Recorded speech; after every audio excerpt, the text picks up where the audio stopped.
Good evening, guys. Ken at Tortoise Capital Nightly Strategy Podcast for Sunday night, June 20th, 2021. Happy Father's Day to the team out there. All right, we got a lot of charts to go through tonight. So this is from Luke. I'm not sure how to read all the green and red dots, whether those are signals or those are positions. So I'm going to just look at JP Morgan here as a trade frame. The daily chart and the weekly chart make the short obvious at the collapsing dragon and the RLXD. But I'm going to interpret this one as a swing trade. Whoops, I had another video running. Stand by.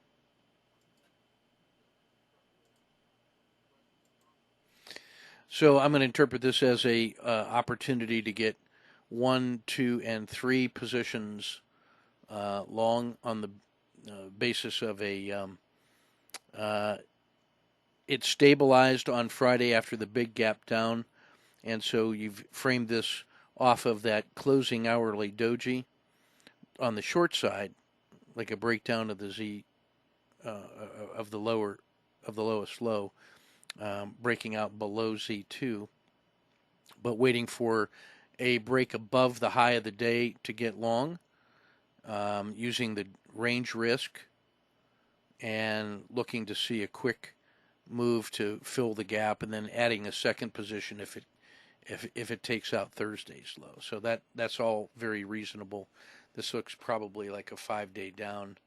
Yeah, I think it is a 5-day down, and it's at a price level where we would not be surprised if it held support on a stock that's been great, and which is just making a correction back to the previous support levels on the weekly. However, that loss in the last 2 weeks is so significant that if this does break, you can see it getting down to 135 pretty easily. So, good frame.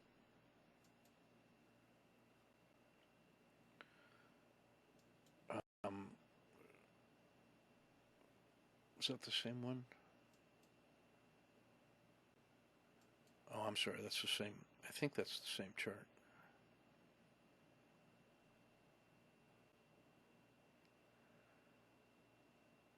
Yeah, I think that's the same chart. All right, this is XLB Materials. This is showing a similar pattern to Caterpillar, and again, this sell-off is even more exaggerated than Caterpillar was,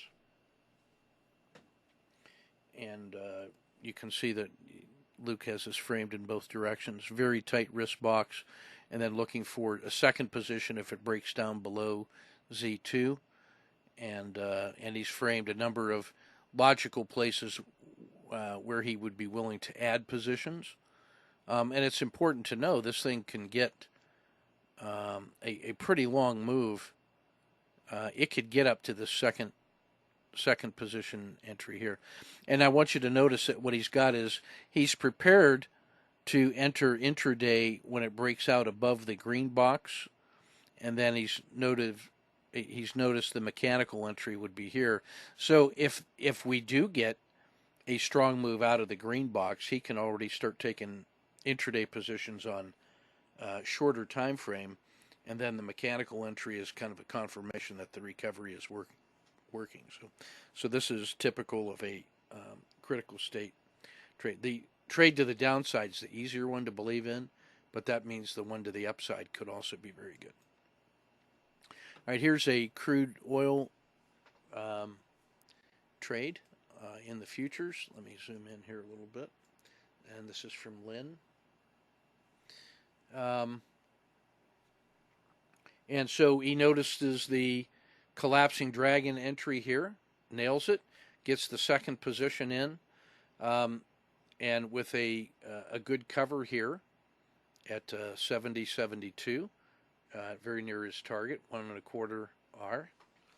And then we would notice the SSC entry was potential here for that first leg, and then a kata 2 second leg was very powerful on that first burst. So this is perfectly executed, getting that second position in when it has cleared that bottom hump of the dragon. Now he notices this as a missed opportunity, but that's fine. This one gets a little bit of confirmation from that first position, and it was clearly below the previous excursion of the RL10. So that's not a bad position there, too.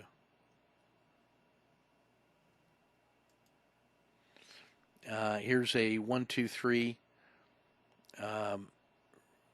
recovery trade also in crude oil out of the. I'm sorry. That would have. This is where the 1, 2, 3 the 1, 2, 3 entry would have been. This is where the SSC entry is, and this is his collapsing dragon, and a cover right here for excellent position here. I think this is on the 15-minute. Yeah, this is 15-minute chart. Very nicely played. This one is Luke's. This is DuPont. And he's taking advantage of that massive sell-off, and there's just a lot of good trade frames in here. Notice how he's got a real tight bracket on the hourly chart, and he's ready to go in either direction on the intraday. And the mechanical entry would be a sign that this thing is really working well. That's this larger yellow box here. And so if he were to play that intraday, he could start getting long as it's really taken out the PSAR. And maybe either getting to no lose plus dinner for 2 when it takes out the mechanical entry, or adding a position there if he wishes. I think it's reasonable to get a second position here halfway up the stack as it's crossing the Bollinger Band mean. Third position possible here based on a breakout of, it will have cleared all of this RL10 congestion, which is like the peak of the RL10 here. So that price level there will have cleared all this congestion, and then off it goes. So that looks good. That's a good trade in both directions. We're going to see a lot of those. Z3 pinch trade here in TZA. This looks like a Ken H trade, and he gets the Z3 pinch breakout, which like corresponds to 3105. Yeah, that's the trade above the previous day's high right here.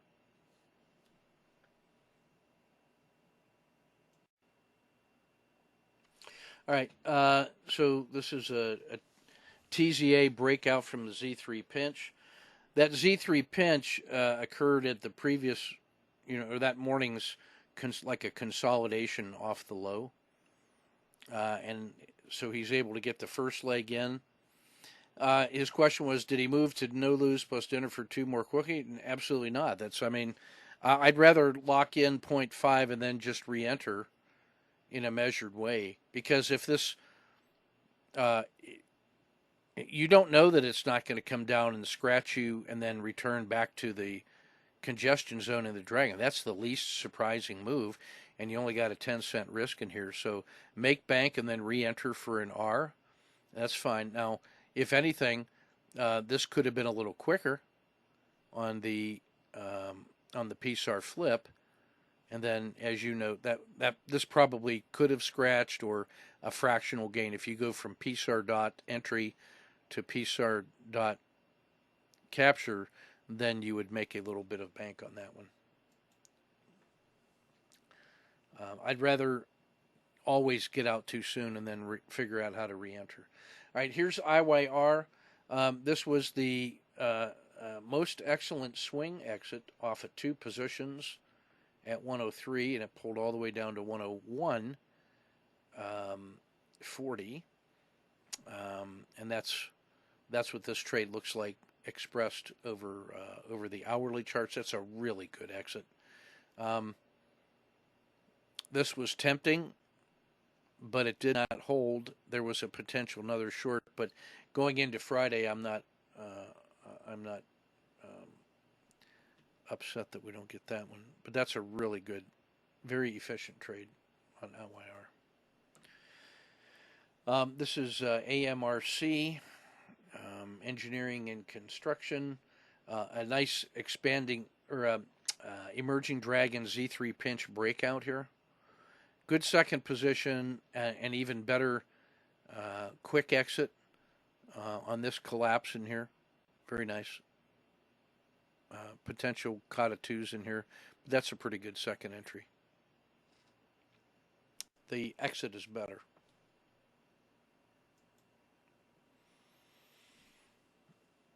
All right, so Luke, let's see what are we reading here? Stand by.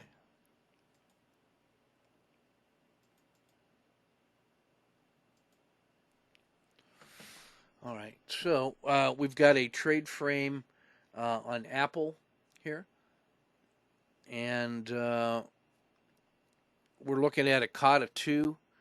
Here's the swing low. Here's the higher low, and that sets this up as a kata 2.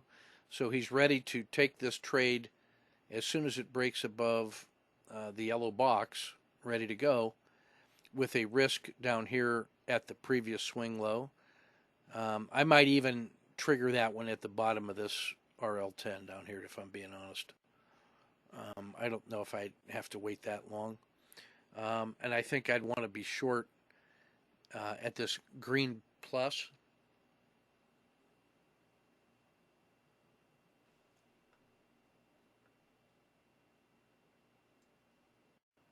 All right, this is Apple. So this is a kata 2 setup. I think I like the yeah. I think I like the breakout of the above the current RL10 with a risk box down here at the previous RL10. So that's reasonable. But I think my execution would actually be at this green plus here. I don't think I'm going to wait to cover at 130.42. I want to try to get short here about 130.66.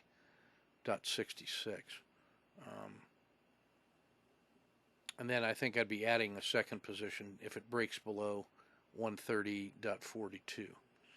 And then a third position down here as it comes out of this yellow box, because I just think there's an opportunity for real early weakness. But the move to the upside is pretty clear. A breakout above the hump of the RL10 is a clear kata 2. And by the time it gets above 130, 130, it's free and clear and should get back up to 132. Look, we got to work on those markups. They are absolutely not clear to me.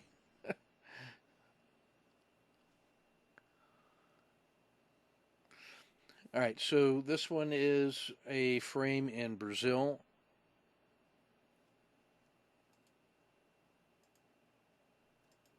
All right, and was good, now great. So he's looking to play a hybrid frog off the open, and then he's identified some significant price levels for additional entry. So if it opens where it closed, then the hybrid frog box for him is a move above about 40.30, and then he's identified clear indicators here. This one is above the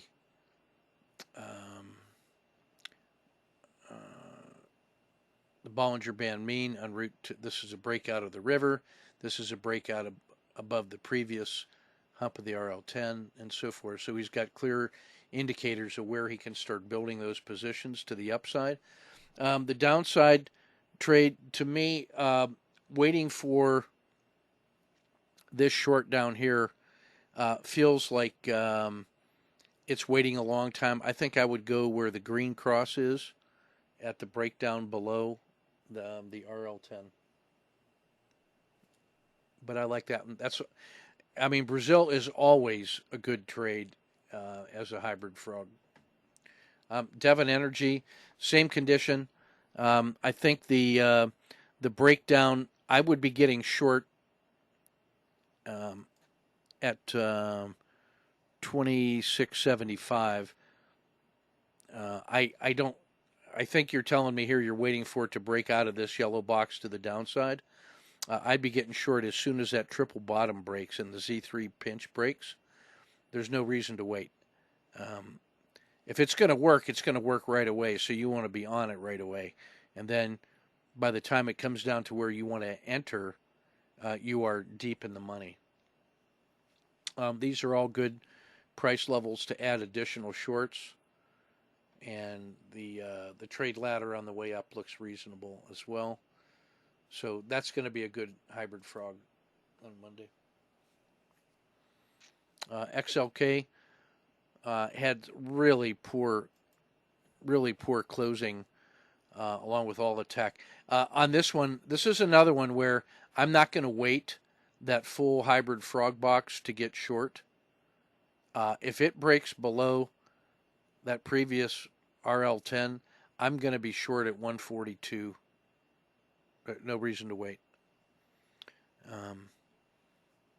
And I like the entry waiting for 142.50 is like an SSC. So that one has some potential. I think you might notice um, because of that harsh sell-off, the least surprising move of all would be a gap down and then a sharp reversal in the morning. And so I would be ready for this as an SSC. Like if it gapped down into this yellow, and if I were short and I got an SSC reversal, I'd be stopping reversing quickly to catch it on the move back up into 142.5. I think that's going to be the play. Coke is the same thing. Again, I'm not waiting that full that full hybrid box to get short. I'm ready to pile on that thing right away. But again, a lot of these, it would not be surprising at all to see a big gap down and then the start of a morning hook from deep out of a deep value play. So we got to be prepared for that. Wherever that trade opens is where you're going to draw that hybrid box on. I'm expecting a gap tomorrow. And, you've got about from 53 to 71. Yeah, about a 15 cent. Yeah, that's reasonable. A reasonable box.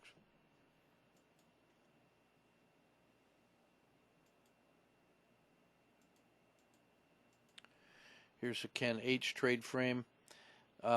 This one is already long on the treasuries from 143 on the Z3 breakout and the emerging dragon breakout.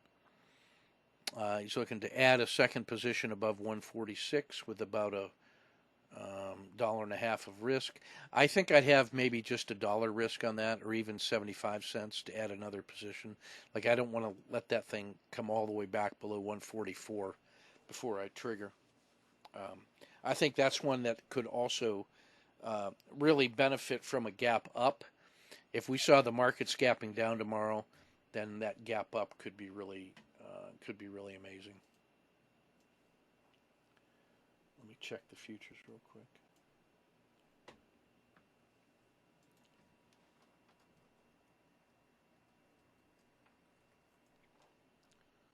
Oops.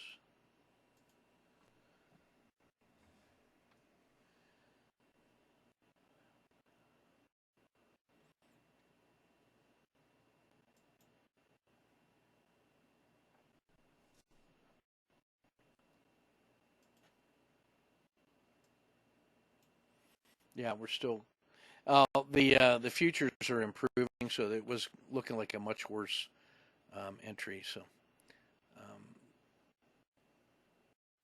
that should be all right. Ethereum should really pop tomorrow. All right. So the big gap down scenario is not as painful as it was looking earlier.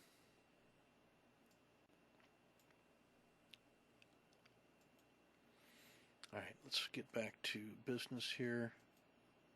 Yeah, so that was treasuries. So FAZ is the financial inverse triple leveraged. And this is one where we'd like to have had the Z3 breakout on Thursday. But if you're not already in that trade, what can you do with that? I think this is one you just start with. You start with the hybrid frog in either direction, or almost the mechanical. This is a mechanical trade in either direction, long here or short there. And if you're going to be short FAZ, that's really the same as going long FAS. So we want to watch. I think we want to watch the financial sector as an opportunity trade. You can see on FAZ, it has just gotten smashed from 135 all the way down to 30. That's how strong the financial sector trade has been this year. The last 8 or 9 months, they have been just absorbing all of that free money from the Treasury, and more of that's coming. This is one, I think it's a short-term opportunity trade. You might get well on it, but it's this one above all the other sectors is one I think that's the first in the priority to reverse back to the long side, because this trade's been so popular. ARC Finance, kind of the same deal. This is owning disruptor technologies in the finance sector. I think I would stay just with the leveraged finance sector itself right now. I think the extra complexity of ARC makes it weird. The finance sector has done better than ARC over the last 3 or 4 months, whereas ARC has just been getting smoked. Finance has been really good, except for this last little burst. The disruptors, though, you could almost think of this as a pair trade. ARC Finance as the disruptor guys like PayPal and Squarespace versus the conventional big banks. So ARC-F is one way to play the disruptor finance guys. So that's an interesting. I could see that as an interesting trade to the upside, especially because it closed pretty well. It did not suffer the great big sell-off like finance did over the last 2 days. So that's a legit pair trade. Lithium batteries closed really well. It's after that big gap down. It's had a 1, 2, 3 rebound, closed really well, held off the selling pressure that affected the broad indexes, but not the peripheral disruptors. So lithium is still postured as a value trade, and I like the additional entry at 68.50. Tesla, same thing. That actually held up pretty well compared to the sell-off in the broad indexes, and that again reinforces my belief that that's what that was a bunch of index futures and options all expiring and getting smacked. And maybe that's the froth that gets blown off. But you can see Tesla on the weekly has put in pretty strong support in the 580 to 600 range. And from when it has held at 620, it's made nice runs to 900, to 800, to 650. So there's that path of least resistance is up. And if it continue, I think I might be ready to enter this one, Ken, at 625, 623, instead of waiting for 627 just to get an extra $5 on it. I just feel like that one's. If we see some positive noises coming out of the indexes early, then Tesla is kind of poised to pop pretty well. And if it gets above 640 and clears that previous hump, then that's going to be a clear sign of 680 and 700 to follow.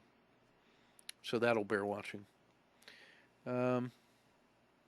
China, it's a COTA 2 rebound entry here on the daily and on the hourly.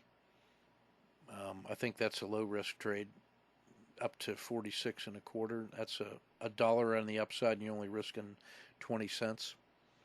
No brainer. I think the short would be below like 45, below the belly of the dragon. Uh,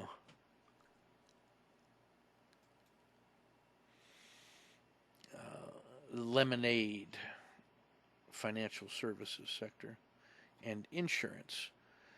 Held up better than the finance sector did. This may be like one of those disruptors in that sense. And you got to love the fact that it held. It's forming as Kata 2 well above the previous resistance levels before. So that's really poised to do well. And if it gets above 113, 130 is next. So I like that one. That's a good catch. Blended commodities had a nice recovery on Friday while everything else was getting smoked. So I'm cautiously optimistic. I think if I got the entry here at about 1870, yeah, that's a 20-cent risk. I like that. I think that's a good frame. And then the short side at below 1850 is clear. This gets interesting once it gets above 1940. But that could be a real quick run up here above 19.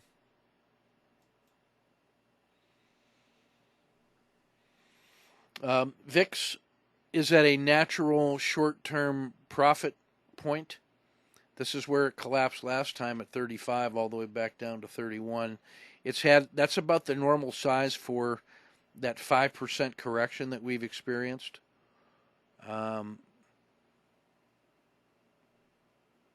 So I think I could have a mechanical entry on that one just as sort of a safety valve, and then cash it if the market's starting to heal. But that's one that's going to really gyrate a lot at the opening. That's not for the faint of heart. Finally, the last one, I think this was Luke, perhaps showing a overreaction entry. So the last overreaction trade, I just want to show you why this thing just works.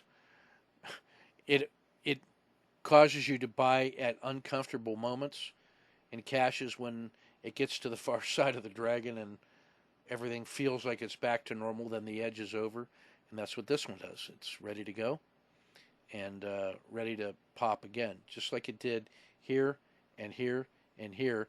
That's what the overreaction and basically the channeling system do the same thing too. So that's those. All right, let me pause here for a moment and set up the next.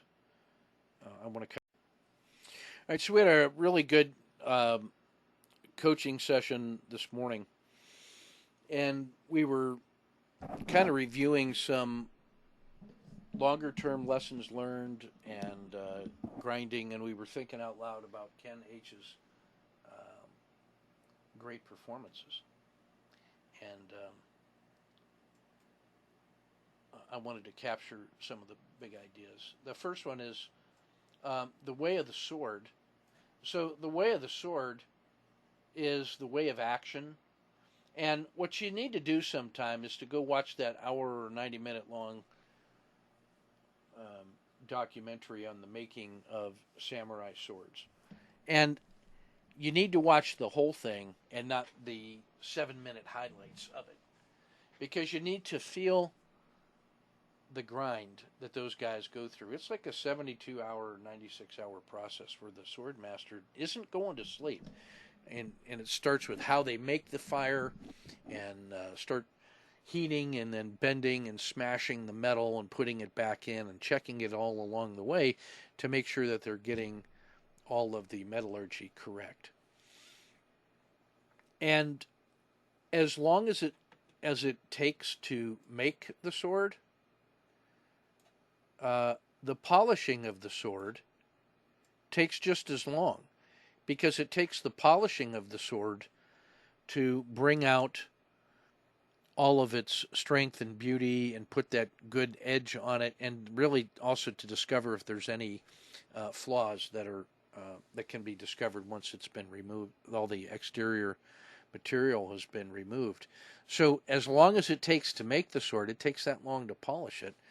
But then it takes longer in the training and the using of it. So it really takes all of those things to really be in the way of the sword. And so there's a continuous learning process that goes through all of those. And there's a lot of grinding that goes in there of repetition and attention to detail and perfect practice and checking on learning and getting a good start, but also paying attention to the results in each of the little phases. And so there's something powerful and spiritual about the cycles of grinding that come from. Now I'm talking about grinding here is not the grinding of the sword, but going to work every day, making bricks, carrying the load, chopping wood, carrying water, getting things done. That's what I mean by the cycle of grinding. And so if we think of the way of the sword as kind of the action element of all this, that's what we mean. There's also the way of the bowl. So the way of the bowl features many of the same kinds of things, only now instead of forging a sword out of steel, we're carving a bowl from wood in order to receive water of wisdom. And so we've got to pay attention to the material, but in a different way than metal, but in the same way in the sense that it's material and it wants to speak to you. And you got to make sure you don't cut your thumb off, and you got to be a master of the knife. And well, you're going to use a sharp edge to cut that bowl. And so you want to bring that same idea of making and polishing and using, of being in the way of the bowl. So if we think of the way of the sword as the active, the yin, we might think of the way of the bowl as the yang. And so now there's this important transition state as you go through the yin and yang of the bowl and the sword. You have not just the way of the sword and the way of the bowl, but you have the way of the bowl and sword in this dynamic process that cycles, back and forth, through the making of the sword and then the carving of the bowl with the sword to be wise enough to make the sword better next time, and you make a better sword, which will help you make a better bowl, and so on. It goes through this cycle of improvement. And this little transitional state in the middle is something like that harmonious balance of yin and yang between the sword and the bowl. And you start expanding that into the way of the self is observing yourself in the conduct of the way of the sword and the way of the bowl, and in the transition states, and in learning and improving yourself. So that locus of attention, if you will. At some point you notice you're in this triangle where you have the way of the sword and the way of the self and the way of the bowl. And the way of the self is kind of managing the sword and bowl. And then you notice there's this little spot in the middle, the centroid, the balance, so that you have something like a perfect balance in each of those dimensions, that you are attending to the sword. When it's time to do the sword, you are attending to the sword.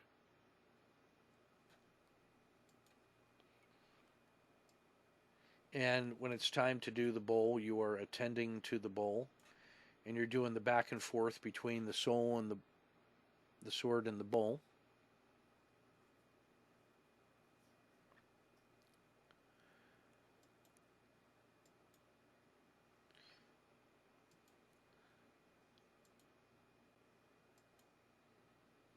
Yeah. And then you notice that there is this relationship between you and the bowl. Are you, the self, properly manifesting your relationship to the bowl while you are, or are you overly focusing on the bowl? Are you also attending to yourself in relationship to the bowl? And are you attending to the relationship between you and the sword, becoming one with it but not being controlled by it? So as we start looking at that dynamic interplay between self, sword, and bowl, there's sort of this harmony that develops in the middle in this centroid. So the centroid is what you call this circular function that is inscribed within this triangle. So as you get better at the sword, this lengthens, and as you get better at the self, that lengthens, and as you get better at the bowl, that lengthens, and as you expand this isosceles triangle, hopefully isosceles triangle, your centroid in the middle is getting bigger, and it's that dynamic harmonious balance between all of those. It's the self, but it's not just the self. There is a self that is concerned with the bowl and the sword and the relationships, and I think of this as the transcendent self up here, that there is this higher degree of consciousness that is aware of the trinity of those three things. And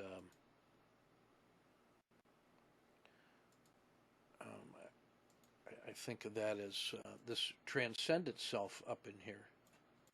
Let me put a nice blue box on that. So I think there's actually a relationship now between, the sword and the bowl as the action and the inaction, the pause, the action and the reflection. And then there's this direct self that's involved in the management of those two things and their relationship and your direct engagement. But then there's also this transcendent self, which is concerned with other things and the harmonious total. So if we look down on this triangle down here in 2 dimensions, we would see a triangle of self, sword, and bowl.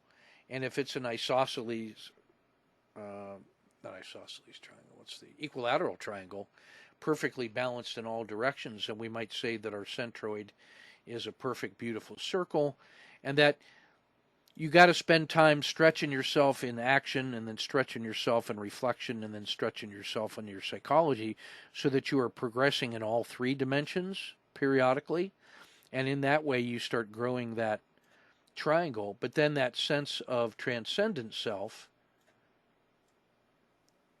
arrives, and now instead of just being in 2 dimensions on a plane, you see that this transcendent self comes straight north out of that and creates a 3rd dimension, and now you have this relationship between the transcendent self and the self, the transcendent self and the bowl, the transcendent self and the sword. So you have this multi-dimensional element, and then that circle of the centroid is really a sphere, and you can think of that sphere as being the inner space of this mountain that we're trying to climb by going. You can't run up the side of a mountain, but so we actually have to spend time going from sword to bowl to self to transcendent self as we're rising up this circular path up the mountain. And it turns out that the shortcut to the top of the mountain is to take every step along the way without fail. That every effort to shorten the distance by cutting the line misses an essential element and leads to backsliding, because you haven't visited every step on the way. So it turns out that the shortest path to the top is to take every step. And as Master Shi mentions, the sadnesses would be the sadness of not starting, or the sadness of not persisting and going all the way to the top. So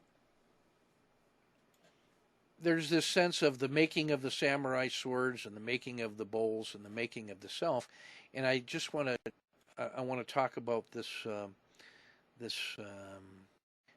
tetrahedron, this beautiful four-part model of expanding consciousness. And so for me, I'm concerned about this centroid in the middle because I understand that wisdom is at the top of that mountain. But in the same way that you want balance on this triangle down here, the two-dimensional triangle between self, sword, and bowl, that you need that harmonious middle, that if all you do is sit in contemplation of the wisdom, at some point you're almost neglecting that the application of that in the world. And so you got to come off the mountain and put it into practice and help your fellow man, in my view. Not everybody has to do it that way, but to me, it's I'm concerned about extending the sphere of this harmonious action in the middle that is properly balanced between self, sword, and bowl, and then transcendent self. So if these two are in dynamic engagement, the bowl and sword, then I see a dynamic engagement also between direct self and transcendent self, or the practical self in the world and the transcendent self, which is concerned with all the other things. So we were talking in the coaching session about when to post charts, or what charts to post as ways of documenting the learning journey, because now I'm concerned about the learning journey. And the insight that we had was that there's a tendency to want to post just the best perfect charts where the wins were great. But the chart is an artifact that stands for itself and tells a story of that trade in that moment. And all it needs to be is what it was. And so I would invite you to post the charts that caused you to learn the most. And so that can be independent of, and should be independent of, what the R multiple was. Like, I could imagine 3 different trades. The first trade loses an R. A second trade gains 0.5. And a third trade, like Ken's beautiful trades this week, that was plus 30. Well, on the minus 1R, if I manage that trade absolutely correctly, and I learn to be in the zero state all the way through, and to be able to instantly be ready for the next cycle of trades because I had let go of the trade when I exited the trade emotionally, then that's, if I mark up that trade and say that and describe the feelings and own those things and what it felt like to learn that lesson, how to let a minus 1R trade be a minus 1R trade without regret or attachment. That's an important document, an important artifact on the path to learning. And if you learned that from that trade, the return on investment of that learning is amazing. So post that trade.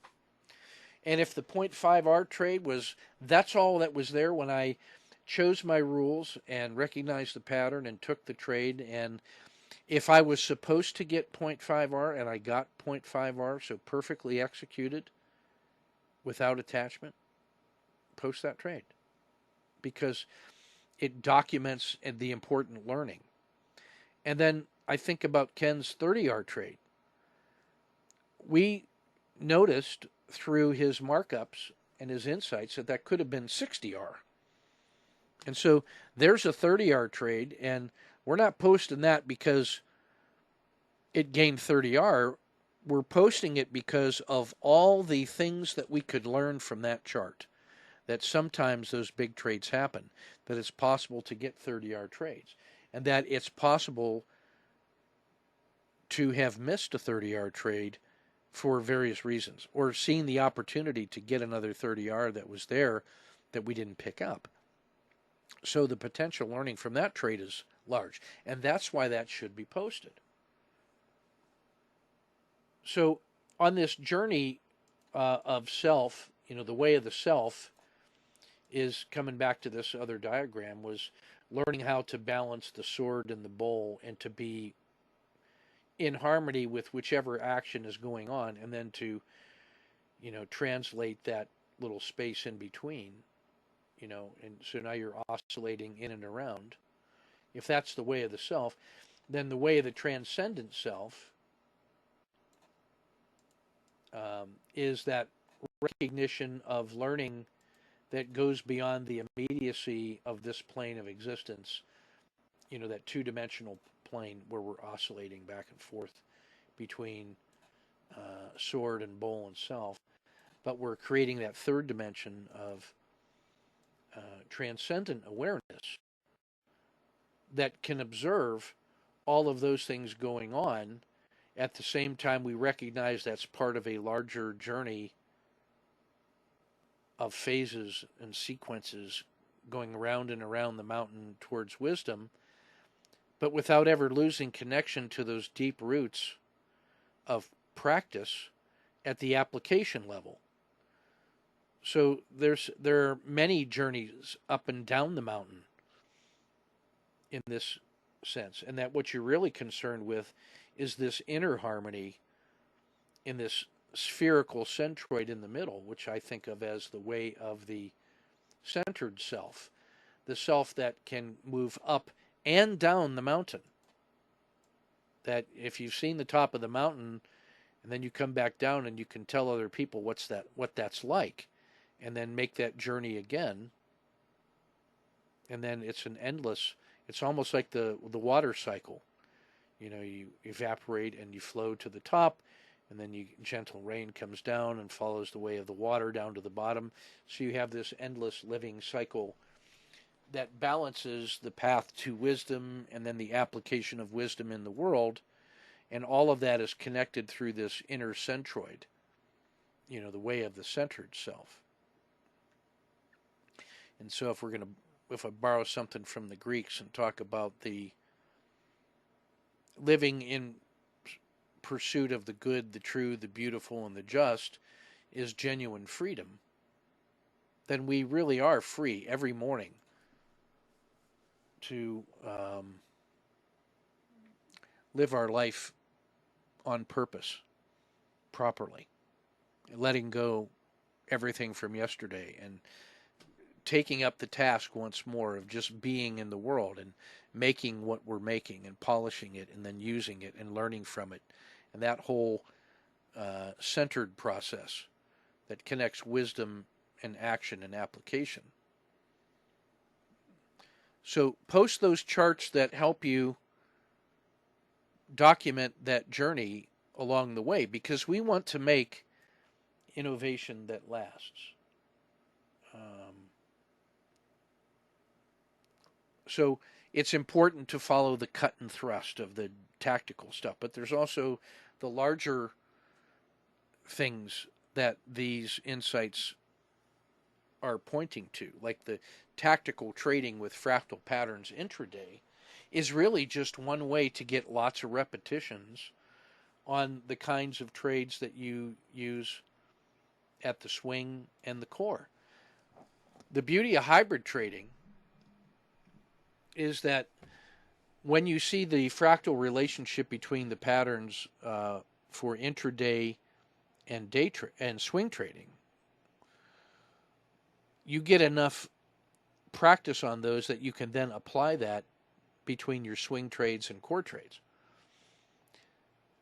And that's why I like day trading, is because you get lots and lots of daily practice to learn all the lessons quickly and directly with reinforcement. Lots of little steps. Like if you were just going to do the core and then slowly grow into the swing, it might take you, like it took me, 10 or 15 years to move into the shorter term trading. But once you see the relationship between core and turbo, between daily charts and intraday charts, then you can apply those fractal patterns to larger time frames more deliberately. Because how many months, monthly decisions are there? 12. How many decisions can we make intraday? Many, hundreds. So that long distance journey up that mountain, that's where we need that transcendent self to spend time at that level of purposefulness. And when we think about Slingerland's beautiful book on trying not to try, Wu Wei, effortless action, and he talks about four.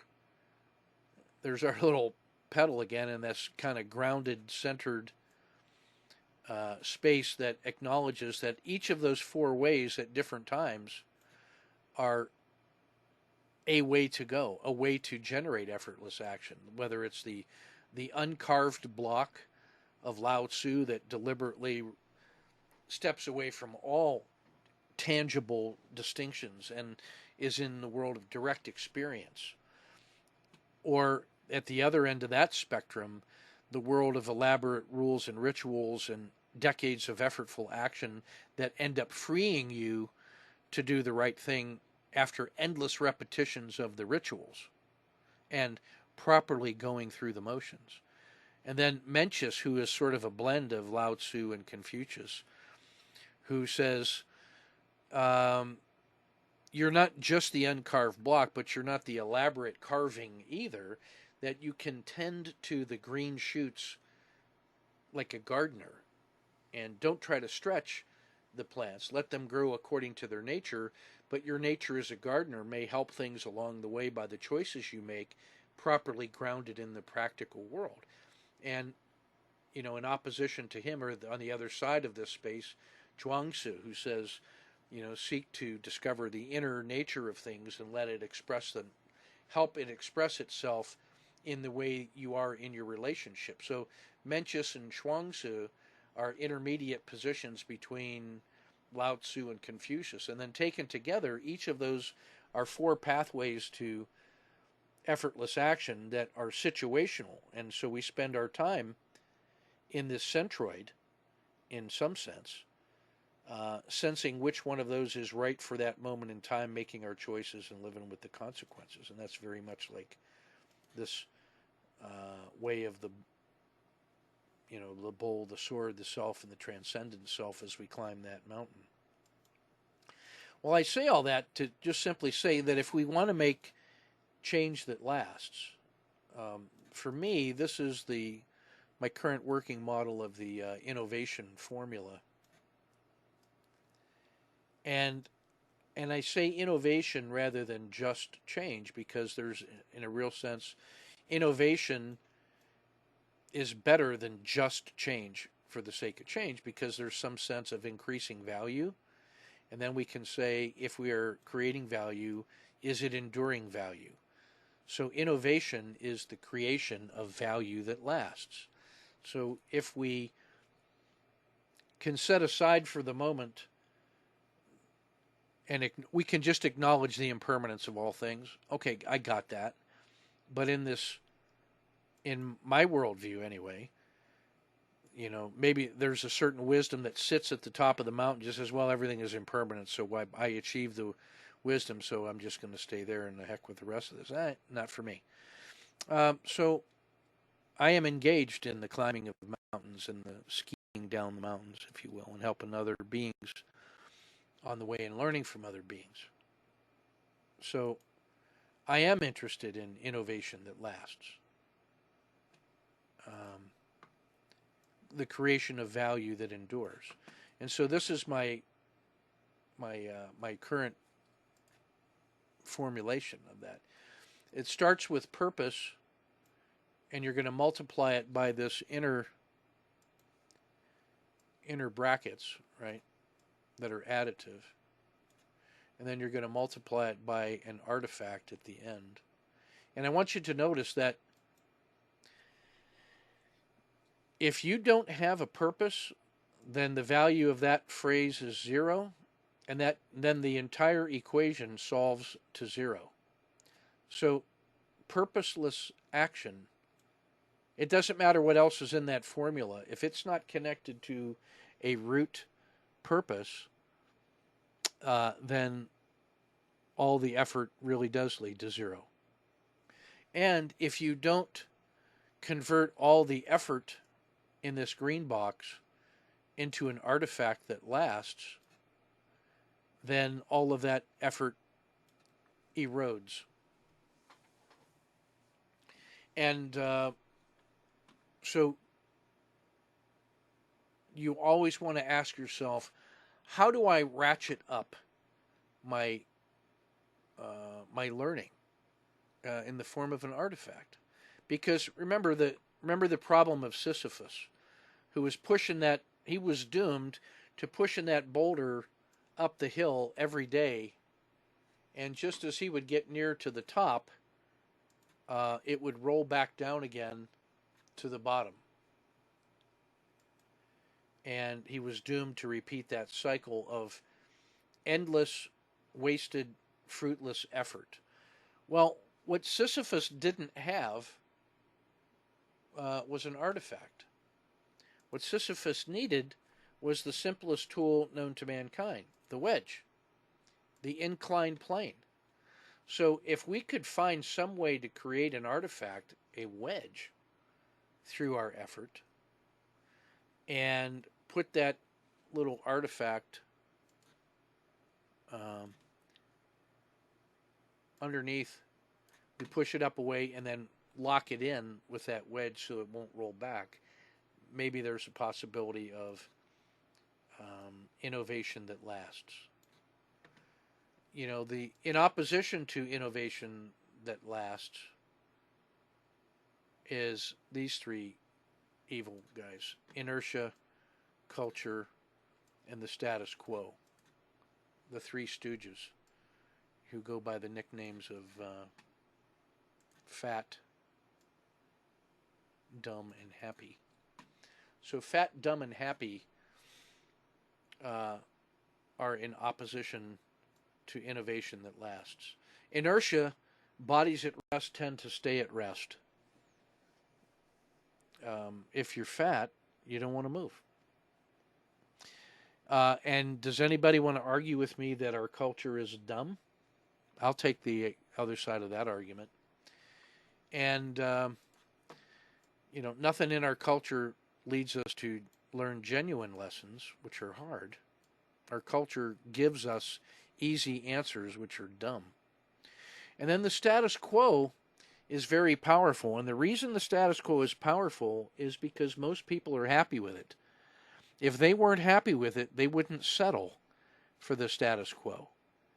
And so if you want to create innovation that lasts, you have to overcome inertia, culture, and status quo. You have to overcome the fat, dumb, and happy if you want to create leadership that lasts. And then the other variable in here of interest is leadership. Like if I wanted a one-word summary of the obstacles to innovation, I would just say, and I've said this to my boss, I said, the one-word definition of fat, dumb, and happy, of inertia, culture, and status quo is leadership. Change my mind. And so the challenge to leaders is this one. Which side of the tug of war are you on? Are you on the side of innovation that lasts, or are you on the side of inertia, culture, and status quo? And if you just step aside to see which one wins, then you've told me which side you're on.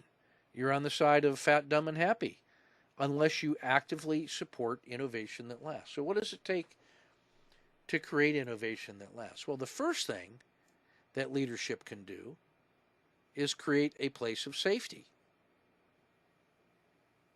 Let me work from the other end.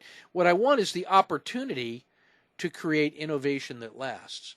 But before I can create that opportunity, me and the people that I'm working with have to be able to tell each other the truth.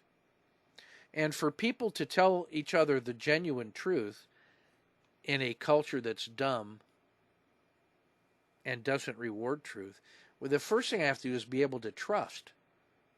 So if I can tell the truth, then maybe we can create an opportunity.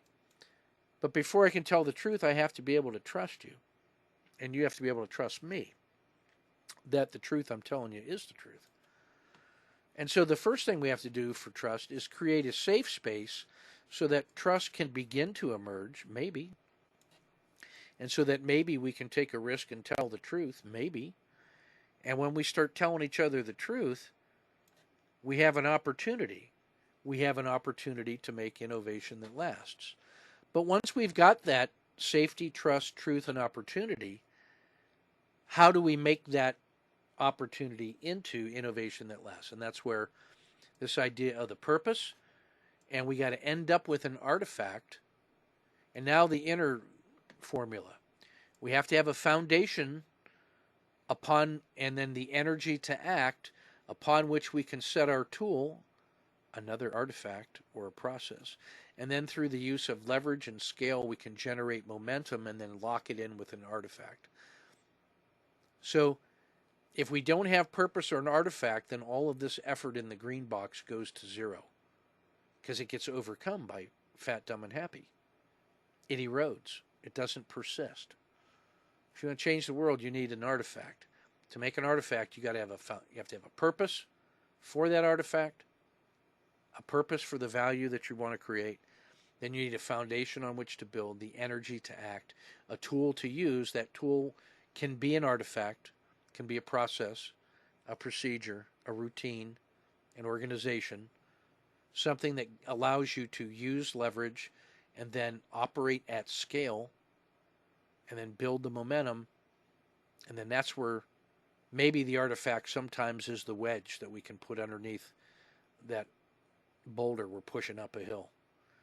At some point, we're going to get that boulder to the top of a hill, the top of that wisdom mountain, and we tip it over and it starts rolling down. That energy can be very powerful and creative. So that's my innovation formula. Purpose times the quantity, foundation plus energy plus tool plus leverage plus skill plus momentum times an artifact is the formula to create innovation that lasts. It needs leadership to be able to defeat the forces of fat, dumb, and happy. And you need a safe, trusted, truthful space in order for the opportunities to arise, and a team that can help you to do it. Then we have the opportunity to make innovation that lasts. So that was the traverse we made this morning in our 90-minute coaching session.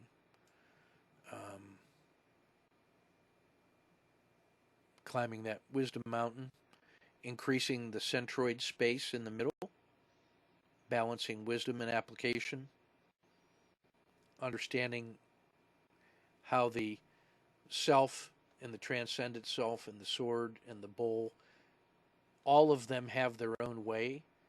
And then the way of the centered self is the way of this balancing act in between, which to me takes the form of effortless action. I know that I'm doing the right things when it feels proper and correct in all dimensions. The Wu Wei in the middle, balancing Lao Tzu, Confucius, Chuang-Tzu, and Mencius.